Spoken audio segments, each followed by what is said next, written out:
செஞ்சில நான் பார்த்து நடந்து போயிட்டே இருந்தேன் பாருங்க. செம்ம வெயிலுங்க. அந்த வெயில்ல பார்த்தீங்கன்னா, ஒரு கடையில அவ்வளோ கூட்டம். என்னடா கூட்டம் அப்படின்னு பார்த்தா, முட்டை மிட்டாய் கடை. இது என்னடா முட்டை மிட்டாய் புதுசா இருக்கே! நம்ம பார்க்காத பேரா இருக்கே! அப்படின்னு சொல்லிட்டு அந்த கடைக்கு போய் பார்க்கலாம் அப்படின்னு போய் பார்த்தாங்க.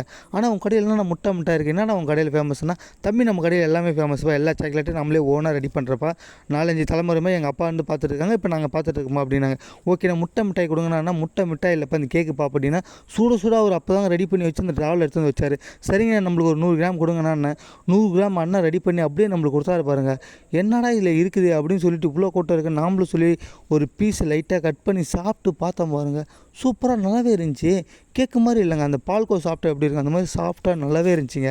அது சாப்பிட்டு பார்க்கும்போது எனக்கே பிடிச்சிச்சு. ஓகே நம்ம ஃபேமிலிக்கு வாங்கிட்டு போய் கொடுத்தா அவங்களும் சந்தோஷப்படுவாங்க அப்படின்ட்டு ஒரு 1/4 கேஜி வாங்கினாங்க. அவங்களோட அந்த லோகு போட்டே ஒரு 1/4 கேஜி கொடுத்தாங்க. சூப்பராக நல்லா இருந்துச்சு. சரி ஓகே அப்படின்ட்டு நானும் எல்லாம் நல்லா வாங்கிட்டு பார்த்தா நம்ம ஊர் பஸ் விழுப்புரம் பஸ் வந்துச்சுங்க. குடுகுடுன்னு ஒரு பஸ் ஏற்றேன். நம்ம சேனலில் ஃபஸ்ட் டைம் பார்க்கலாம் மறக்காமல் சப்ஸ்கிரைப் பண்ணுங்கள்.